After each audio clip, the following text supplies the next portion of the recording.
Good afternoon, everyone. My name is Andra Gillespie. I'm the director of the James Weldon Johnson Institute. And on behalf of the staff and the visiting fellows of JWJI, I'd like to welcome you to today's Race and Difference Colloquium session. We have come to a favorite point in this time of year where our JWJI fellows are presenting their research. So for the next two colloquium sessions, we're going to focus on scholar research, and we'll have one more session right at the end of the month. Before we begin, I do want to highlight an upcoming program, and we hope that you will sign up for this.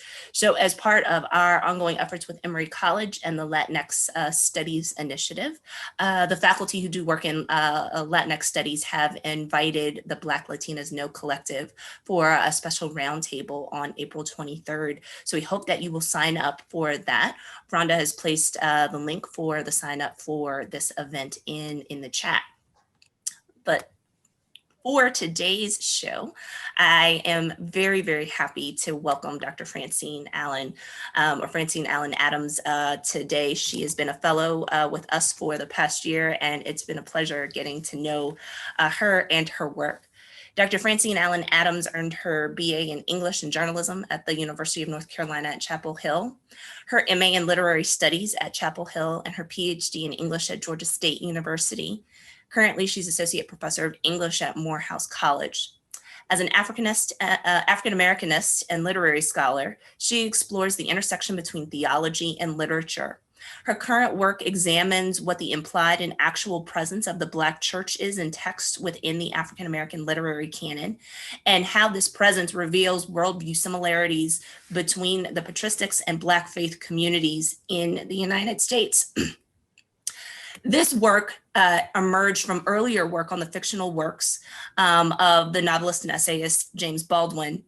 In her research on Baldwin, Dr. Adams examined the ways in which Baldwin showcased redemptive suffering as a countermeasure to social injustice, particularly those who are on the margins of society. Her most recent publication is an essay entitled "Let Them Be Black and Beautiful, A Black Southerner's Grasp at Self-Respect" in C. Eric Lincoln's The Avenue, Clayton City. It was published in the North Carolina Literary Review, and it explores faith and race in the only novel written by C. Eric Lincoln, a former Duke University professor of religion and culture and a former professor at Clark Atlanta University, whose seminal work on the Black churches continues to be cited today.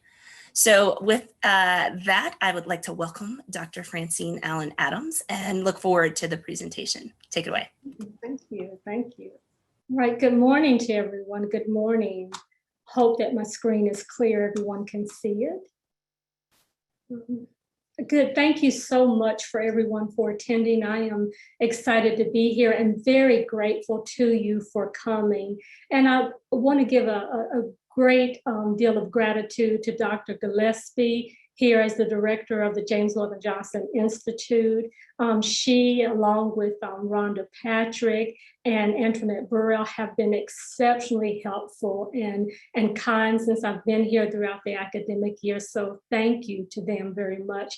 And I also want to thank the staff of the Rose Library, who have been exceptionally, again, very kind as I've been doing my research, particularly Gabriel Dudley and Jacqueline Reed, who have really guided me in the research that I've been doing.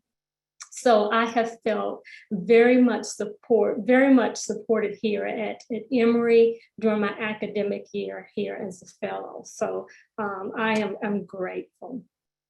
My presentation today is entitled, "But When I Became a Man, Charles Chesnutt, James Baldwin, and the Truth Needed for an American Citizenry." Now, before I get into a discussion about Chesnutt, about Baldwin, I'd like to spend a little bit of time talking about the method that I've actually been using to help me to analyze both of these authors, to analyze their literary text. It is a methodology that I started thinking about a few years ago and have been able to further develop and refine as I've been here at the Institute. Now, the methodology, I call it, or I describe it as reading the Black church into narrative, reading the Black church into narrative. part of the methodology came out of my frustration. Actually, it came out of frustration. As a literary scholar, one of the things that has constantly frustrated me is what I consider to be the very humanistic bent of a lot of the theories and methods that are used to analyze literary texts, particularly those in the African American literary canon.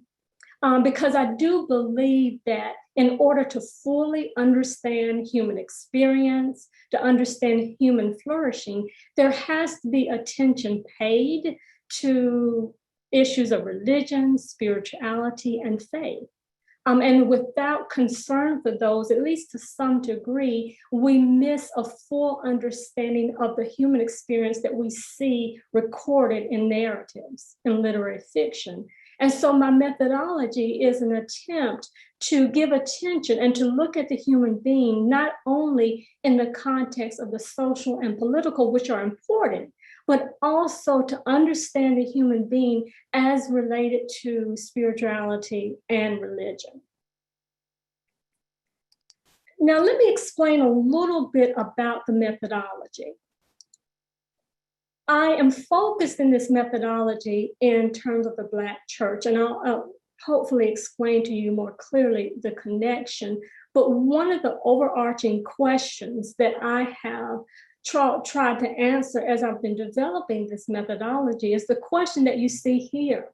And that is, how exactly does the Black church, especially the nascent Black church emerging during Reconstruction, fit into the reflection upon and the analysis of literary texts, particularly, again, those texts that are included within the African American literary canon? And so in trying to answer that question, one of the scholars that I turn to, of course, is W.E.B. Du Bois, The Souls of Black Folk. So in 1903, in The Souls of Black Folk, W.E.B. Du Bois spoke not only of the African origins of the nascent Black church during Reconstruction, but also the work of this church in institutional building, providing for the Black community members the communal benefits that were denied as American citizens. As we know, in chapter 10 of The Souls of Black Folk, of the Faith of Our Fathers, Du Bois describes his observation of a particular small Black congregation in Virginia. He says of this congregation, this church is the central clubhouse of a community of 1,000 or more Negroes. Various organizations meet here, the church proper, the Sunday school, 2 or 3 insurance societies, women's societies, secret societies, and mass meetings of various kinds. Entertainments, suppers, and lectures are held besides the 5 or 6 regular weekly services. Back of this formal religion, the church often stands as a real conservator of morals, a strengthener of family life, and the final authority on what is good and right. Now, in these observations of Du Bois, he reveals the prominence of the nascent Black church in providing, among many other services, the spiritual and intellectual training, as well as basic resources for the Black community during Reconstruction. But he also, in his observations, points to the fact that the Black community, for the Black community, life has not been concerned merely with the political and social, but the spiritual and religious as well. So to understand the Black community, to understand its artifacts, including its literary works, is not enough simply to give attention to the political or the social, but also to recognize the religious and the spiritual aspects of that community. So considering that, one of the things that this methodology attempts to do is to recognize the spiritual import of the Black church, of its theology, in literary texts. So some of the particulars and assumptions of that method I want to go over. So just a few of those assumptions. So what would be some of the assumptions of this method? What are some of its governing practices? Right. Well, one basic premise, one basic assumption is that the narrative world within a literary text is rooted in a divine center. The text is divinely centered. So in approaching the text, I'm not merely focused on the human being, yes, but the human being in the context of the divine, in the context of the spiritual. Also, this methodology grounds itself in faith, religious, and spiritual concerns as shaped by the Judeo-Christian tradition, pulling from the reflections of that great theologian, James H. Cone, who noted that the story of the Israelites in the Hebrew Bible and the persecution and crucifixion of Christ in the New Testament point to God identifying with the poor, oppressed, and marginalized. So Cone's work is very important in framing the faith concerns in this methodology. Also, but it does not, in looking at the Judeo-Christian tradition, particularly as framed by those theologians such as James Cone, it doesn't ignore other faith traditions or indigenous religions. It merely sees this tradition, the faith tradition of Judeo-Christianity, as a starting point for talking about the spiritual, for talking about the otherworldly, and how the otherworldly and the earthbound connect. Now, this methodology also assumes that because the narrative worlds within literary texts are rooted in a divine center, these literary texts are always in conversation with scripture, that is the Hebrew Bible and the New Testament, even in the absence of a direct reference to a spiritual passage or scriptural passage or to the Black church. And this methodology recognizes the parallels between literary fiction and scripture by giving necessary attention, as do Judaic readings of scripture, to the halakha, that is the form of the literary work, and the Haggadah, the function of a literary text, with attention to form. Again, that's the structure, being rooted in recognizing, as Henry Louis Gates Jr. says, the way in which authors within the literary canon signify or riff upon each other, repeating, borrowing, extending metaphors, book to book, generation to generation. So this is important. This particular point is especially important to me because this methodology is not simply about worldview concerns, but is recognizing that we are dealing with literary art. And so attention must be paid to the form, how a literary text is structured.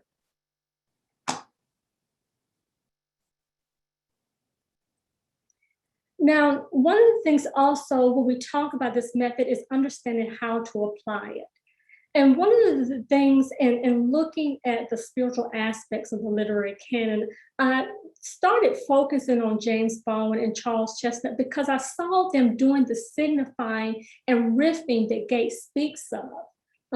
We know that James Baldwin, we look at these two authors, we know about Charles Chesnutt. For those of you who may not know them or may have forgotten some of the details concerning their lives, we see Charles Chesnutt, his dates 1858, 1930, 1832. Apologize, I'm sorry, 1932, 1858 to 1932. So he was born, he was a child during Reconstruction and saw the period of Reconstruction and what was happening during that particular era. So he's a really important figure when we talk about the nascent Black church. What we know about him is that he was an African-American literary artist with primarily European ancestry. He could have passed for white, but chose not to. And as a child, he and his parents lived in Fayetteville, North Carolina. As a teenager, he became a teacher at a school for Black children started by the Freedmen's Bureau. And he eventually became a lawyer and then later a literary artist. We know James Baldwin, his dates 1924, 1987. He was born in Harlem. He passed away in St. Paul de Vence, France. Of course, he was a novelist, essayist, and social critic whose writings deal with issues of civil rights, social justice, and the religious undertones of those issues. He became a boy preacher at 14 years old, but he left the church at 17 because he was disillusioned by church hypocrisy and legalism. And of course, he joined Dr. King and other civil rights activists throughout the 60s in the push for social justice. One of the things I'll mention just very quickly here about Baldwin is when we talk about him being a boy preacher and then leaving the church at 17, it's important to understand that there's a difference between leaving the church and then leaving the faith. Some critics take that bit of information about him leaving the church to suggest that he also left the faith, which is not the case. Just a real quick anecdote here. I remember going to Paris and St. Paul de Vence a few years ago. And when I was in St. Paul de Vence, I met a lady who knew Baldwin and lived not far from his home in that Mediterranean town. St. Paul de Vence is off the Mediterranean. It's about 3,000 people live there. So it's a very small area. And she said every Sunday when she would pass by Baldwin's home, he would be playing gospel music. And so that to me just affirmed this idea that Baldwin didn't necessarily leave the faith, even as he became disillusioned with how the Black church was operating. And he was very critical of not only the Black church, but the white church in terms of this understanding around race. When we look at The Fire Next Time, which a collection of essays that Baldwin published in 1963, one of the things that Baldwin reflects upon is the nature of guilt and innocence in the context of racial animus. It's the same thing that Chesnutt discusses narratively in his short story, Dave's Necklace. And so we'll see the ways in which I think Baldwin repeats or signifies from Chesnutt. In The Fire Next Time, Baldwin writes to his nephew and namesake, and then by extension to Black Americans, about an American master narrative that casts Black people as inferiors. Baldwin describes those who believe in this master narrative as the innocent. These so-called innocent people are innocent because, as Baldwin argues, they believe and delight in this master narrative without reflection, a narrative that paints them as heroes and protagonists, even as Black Americans are positioned in the master narrative as the villains. Baldwin says to his nephew, "This innocent country set you down in a ghetto in which, in fact, it intended that you should perish. Let me spell out precisely what I mean by that, for the heart of the matter is here, and the root of my dispute with my country. You were born into a society which spelled out with brutal clarity, and in many ways as possible, that you were a worthless human being." Baldwin goes on to tell his nephew about the unwillingness of the innocent to accept a narrative other than the master one. He says to his nephew, "Now, my dear namesake, these innocent and well-meaning people, your countrymen, have caused you to be born under conditions not very far removed from those described for us by Charles Dickens in the London of more than 100 years ago. I hear the chorus of the innocent screaming, 'No, this is not true. How bitter you are.' But I am writing this letter to you to try to tell you something about how to handle them."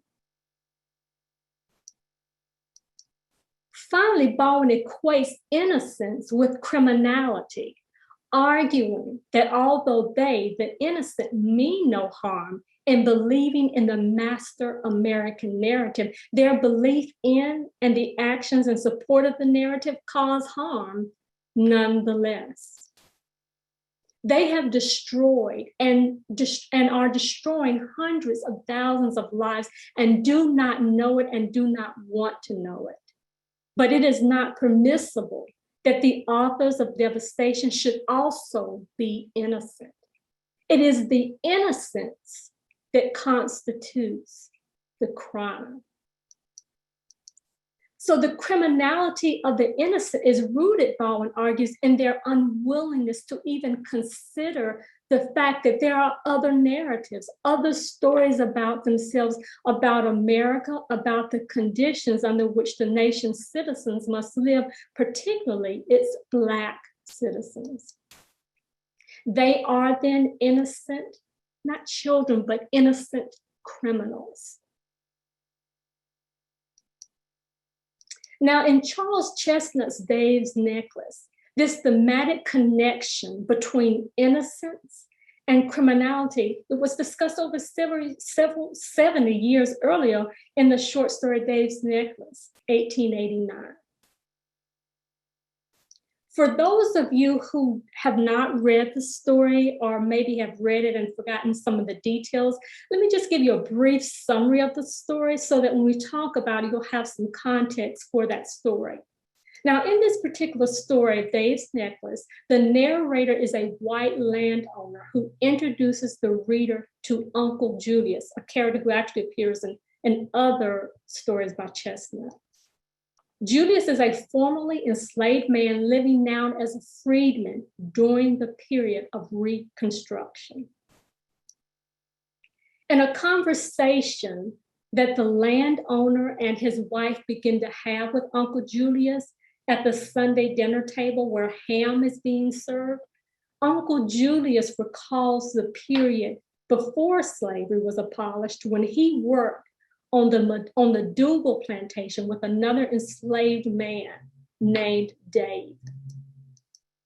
According to Uncle Julius, Dave stood among the entire plantation, both enslaved and those within the white power structure, as a man of integrity and honor. He gained literacy, turning to what Uncle Julius says was a free boy to help him learn to read the Bible. He spends a lot of time in prayer. He avoids carousing, encouraging other enslaved people to be sober-minded. His good behavior wins him the favor of the owner of the plantation, Master Dougal, and Dougal asks him to serve as a preacher to the other enslaved people. Master Dougal even gives him permission to get married.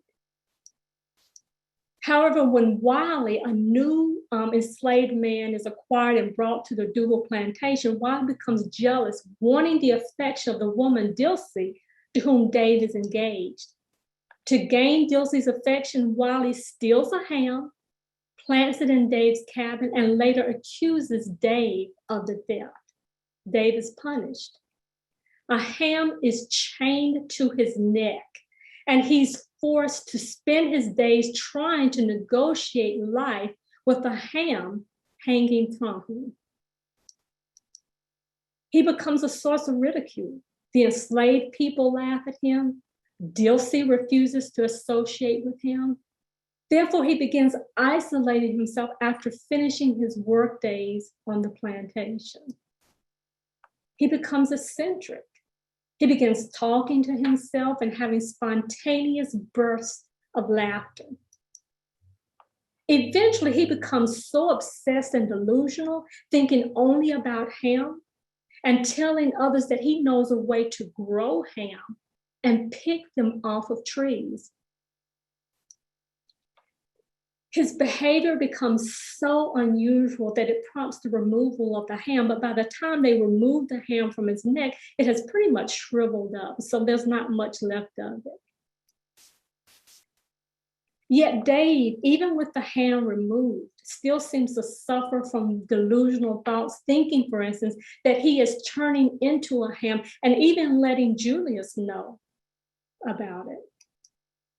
Eventually, Wiley, the slave who had lied on Dave, is caught for stealing in another incident. Wiley is shot and is afraid that he might die for his injustices or from his injuries.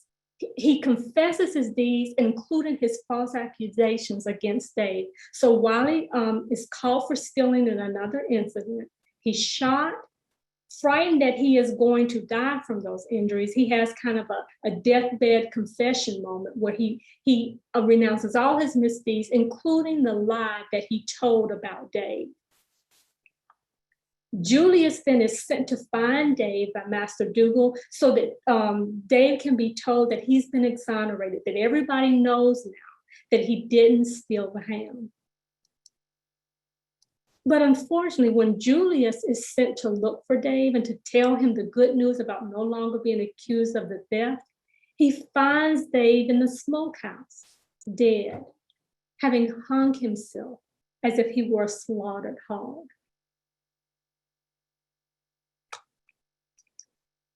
Now, in thinking about that story, again, and applying the methodology that I talked to you about earlier, one of the first things that I began to think about in terms of this particular story is, why was the ham so prominent? Why, in all the many ways that Dave could have been punished, why was it that a ham was put on a chain and hung around his neck? And if they were going to hang anything on his neck, why ham? Why not a rock or some other object? What was the significance of the ham? So think about this. Dave has, of all things, again, a ham strapped to his neck. And I think that the ham hints at, alludes to the biblical Ham, one of the sons of Noah upon whom Noah pronounces a curse. You find the story of Ham and Noah in Genesis 5 through 10. Now, in that story, for those of you who maybe are not familiar with it, in that story, Ham was Noah's second son, right?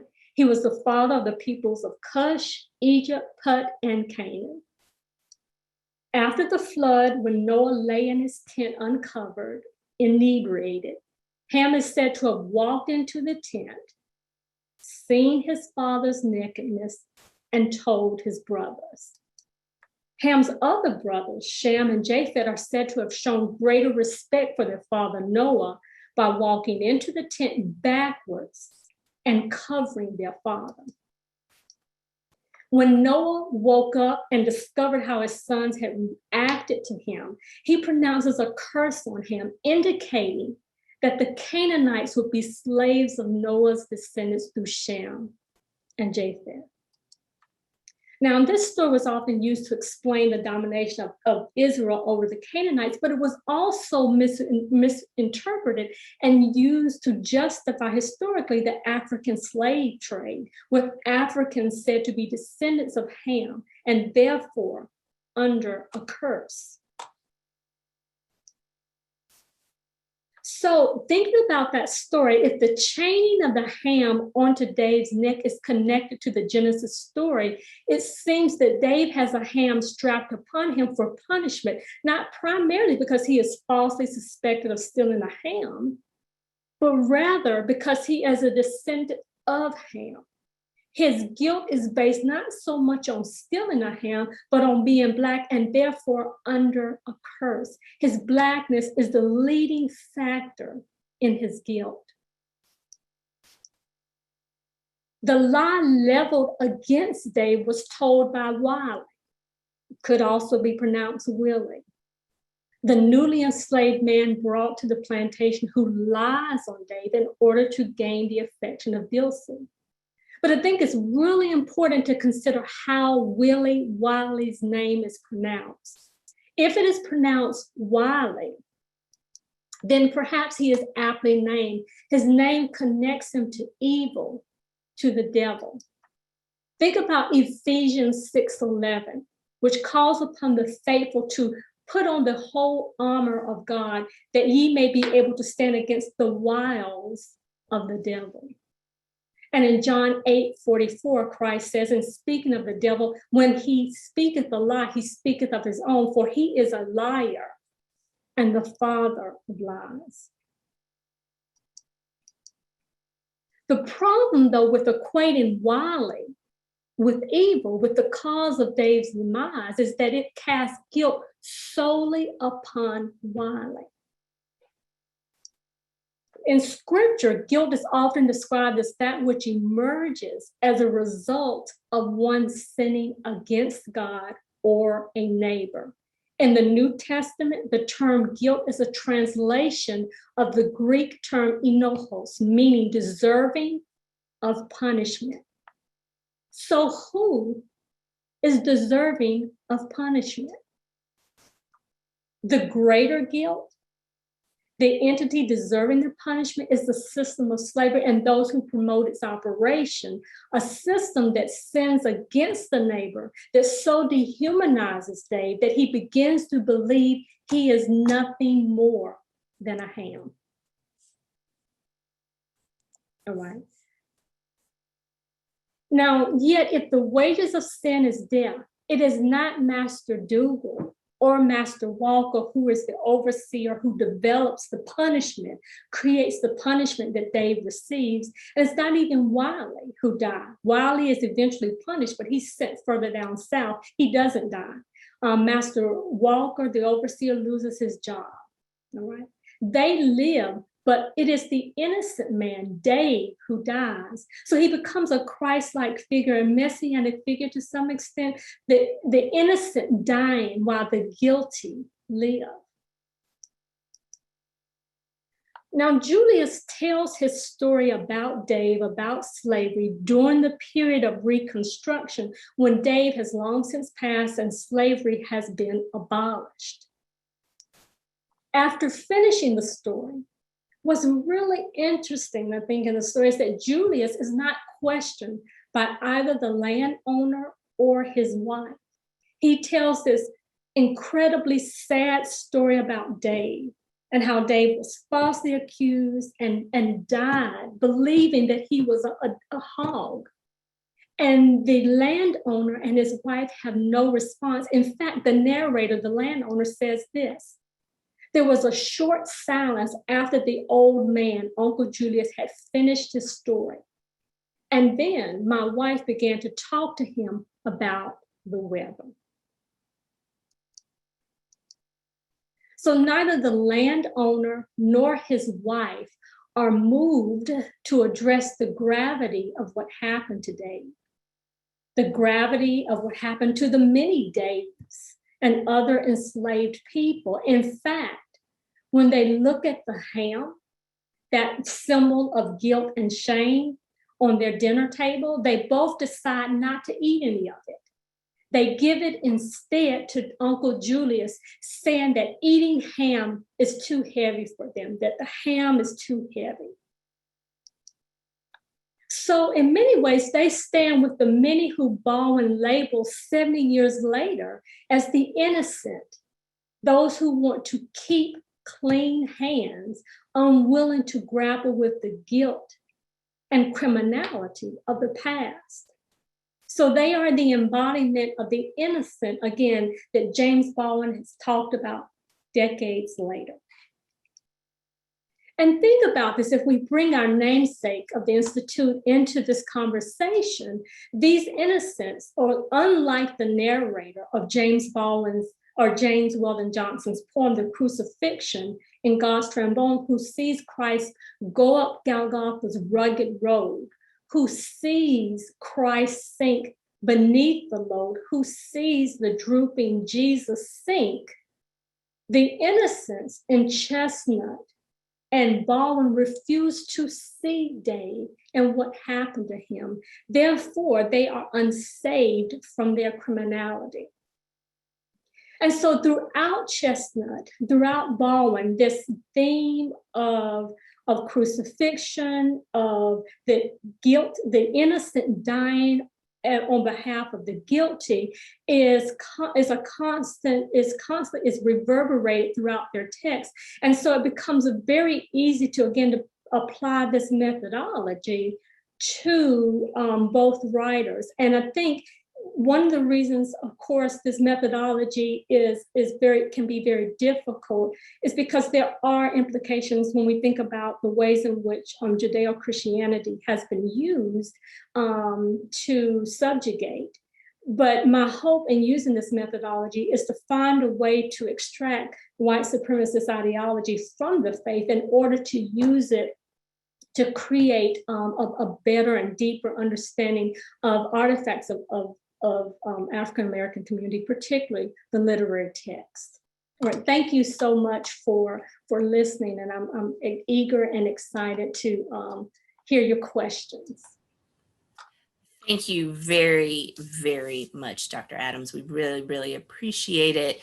If you have questions about the talk, please feel free to use the Q&A function, usually at the bottom center of your screen, to ask questions, and I will be happy to read them. So the first question is from our fellow Barbara Combs, who writes, I appreciate the point you make about there being a difference between leaving the church and leaving the faith. There are considerable writings about what the Black church provided to Blacks, especially in the period from Reconstruction through the 1960s. What does the Black church offer today? Is liberation both historically and in a contemporary perspective an inherently spiritual process? I really appreciate that question, Barbara. This idea of liberation, is it inherently a spiritual process? No, I don't think it's inherently spiritual, but I do think if we're looking at it from the perspective of Judeo-Christianity, true liberation begins with the spiritual. And until there is liberation in the spirit, there cannot be true and honest liberation otherwise in the social and the political. And I think that's one of the hallmarks of the Black church, is that it is constantly speaking of a spiritual liberation that should impact the social and the political. And so I think that's why the Black church has been incredibly important, not perfect, but incredibly important in the lives of the Black community, because it provides a way of finding release from the I guess you could say that the racism, the discrimination, that comes first. And that until you can know how to be free in the spirit, it's really hard to know how to handle freedom and to negotiate your way in the world outside of the church or outside of the spiritual realm. Thank you. I will use chair's prerogative to ask a question. You know, I was taught as an undergraduate to read Charles Chesnutt as basically being subversive on the plantation tale that was popular during the time period in which he wrote.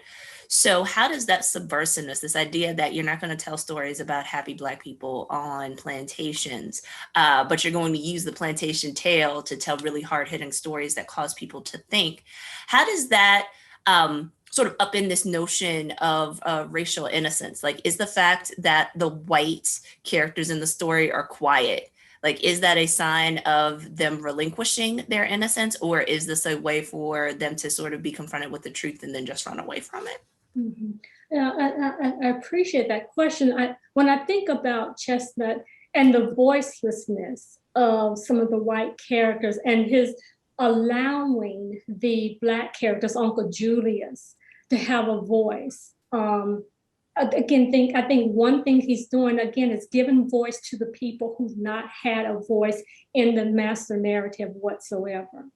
But in rendering the white character silent, I think he's doing two things. I think one of the things he's doing is requiring them to reflect, all right? Requiring them to be quiet and to think about the story, not simply push their voice to the forefront so that they don't have to hear and they don't have to see. So I think that's one thing that he's definitely trying to do. But I think, and also rendering the voicelessness, or rendering many of the white characters voiceless, I think there is a bit of rebuke in that. Oftentimes we think about people being rebuked, they're being silent and someone else is doing the talking. So I think in requiring them to be quiet, it is a subtle way of him saying, listen, because you haven't been right, you've not done the right thing, you are living with a sense of privilege. And if you continue to talk, you will never hear and understand another person's side, and you will never have to confront your own guilt.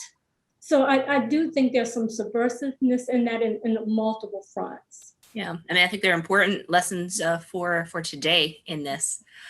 So this question is from now Dr. Haley Harrell, our LGS fellow. Thank you. Could you speak more to how you use the archives in your work? How do archival materials elucidate your analysis of these texts and the larger conception of the Black church? Well, thank you, Dr. Harrell, for that. I really appreciate that question. One of the really interesting pieces that I remember Gabriel Dudley in the Rose Library showing me that it really amazed me was a work written by former president of Emory University, I think Haywood, and one of the things that he did throughout his text is he suggested that, first of all, that slavery was providential and that it was necessary for Black people to learn a sense of salvation and to learn how to, get rid of their savage tendencies. And seeing that archival work, for me, solidified the ways, first of all, in which religion was used and has been used and continues to be used to support racist ideology and support slavery.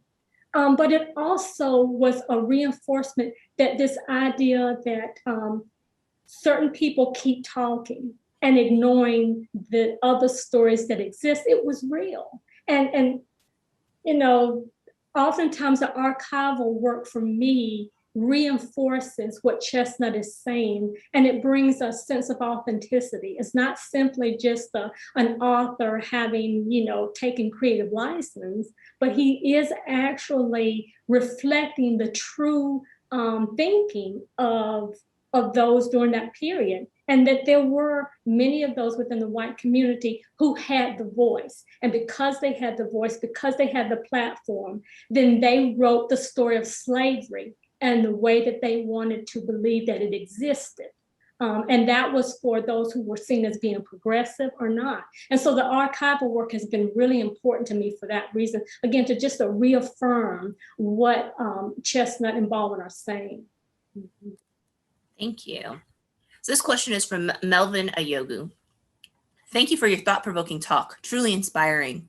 In citing passages from the Bible as data, i.e. objective information, is the Bible taken as factual versus faith-based?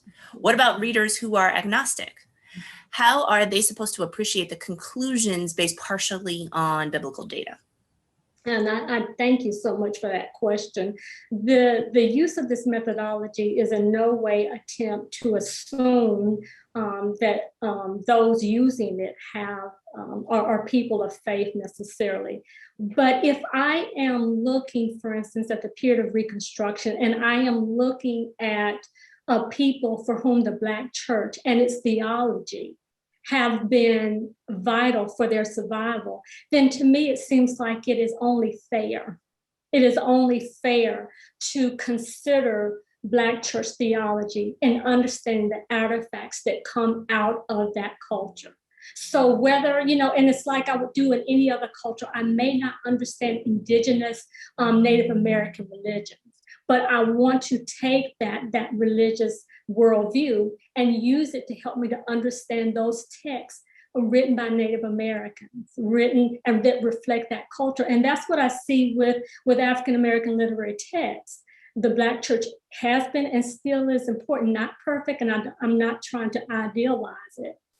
But if I'm going to understand the artifacts of that community, I do have to pay attention to those faith traditions that have been important to those people. So I think that's what I'm saying. Again, it's not about whether I believe in that faith tradition or not, but it's a recognition that that faith tradition has been important to the group of people whose artifact that happen to be engaging with. Thank you. This question is from Edgar Randolph. Is Dave in fact the son of David, Jesus? How are the innocents in Chesnutt's narrative the same as the holy innocents of the New Testament? How does Baldwin invert the innocent term to critique the master narrative of America? Thank you so much for that question. I love the fact that both Baldwin and Chesnutt are playing with that term innocent, and they are requiring readers, of all hues to rethink what innocence is. And when we talk about innocence biblically, we are talking about, again, if we look at scripture, all have sinned and fallen short of the glory. All right. So there's a sense in which no human being in scripture is innocent because we have sinned in thought, in deed, in actions, in motives. And so what I think Chesnutt and Baldwin are suggesting is that to act as though we are innocent, whether we have directly done something or not, is a falsehood. It is a falsehood to create a master narrative where some people are wholly innocent and others are guilty. And I think, and I'm not sure if I'm completely answering your question, but I do think scripture suggests that none are innocent, that none are really innocent if we think of innocence as being free from sin, free from misdeeds. Again, whether those deeds are done by omission or commission. And so to act as though there are groups of people who are innocent is a falsehood. And Chesnutt and Baldwin are calling us out on it. And the great thing I think that they do is to not say, okay, whites are guilty and so blacks are innocent. No, we all are guilty because their characters, Chesnutt has flawed characters who are black. Baldwin calls out the hypocrisy in the black church as well as the white church, as if to reinforce the scriptural idea that all are guilty and fall short. Thank you. So this question is from Barbara Combs. The concept of innocent criminals was really fascinating to me, especially as you discussed Jade's necklace. Can you talk a little more about that? I am particularly interested in if and how you see this manifested in this contemporary moment. Thank you. Thank you for that question, Barbara. I think, again, innocent criminal is the key word there is criminal, all right? The noun is criminals. And so to be a criminal, again, is to do a wrong thing, but to delude oneself into thinking that your hands are clean. And that's what Chesnutt and Baldwin are getting at, that you have done the wrong thing, but you wipe your hand, you lick your lips and pretend it as though you've done nothing in the world. And I oftentimes think, in our political environment, it seems like there are a lot of innocent criminals walking around, to think about the insurrection or any other political events that somehow you can storm a Capitol and nothing was wrong about that, not really. Sure, some people were hurt, but at the end of the day, nothing was wrong. And you think about how do people call themselves innocent criminals without using the word innocent, the term innocent criminals. How does that happen? Well, I think one of the ways I see it happening in our country is we talk about patriotism. As long as we talk about patriotism and put a flag somewhere near there, then that means that we have done the right thing, even if it's not the right thing, even if it has hurt people and hurt our national security. So I think in many ways, that's how I see this idea of being an innocent criminal played out. We change our terminology. Instead of it being criminality, we call it patriotism. Instead of it being denying people the right to vote, we call it securing the vote. So we just change the terminology around a little bit so that we end up looking like the innocent rather than the criminals we may be. So I just want to check to see if there are more questions. We have at least 10 minutes, maybe longer if there are more questions.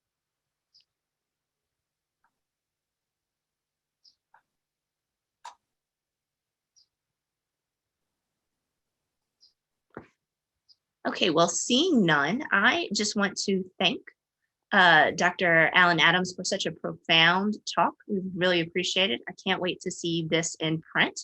I would like to remind everybody that if of our event that's coming up on April 23rd. So again, if you'd like to register for the event, please use the link that is at the bottom of the chat. And then next week, Dr. Barbara Combs from Clark Atlanta University, one of our other fellows, will be presenting on her theory of Black bodies out of place. So with that, I'd like to thank you, and we look forward to seeing you next week. Take care.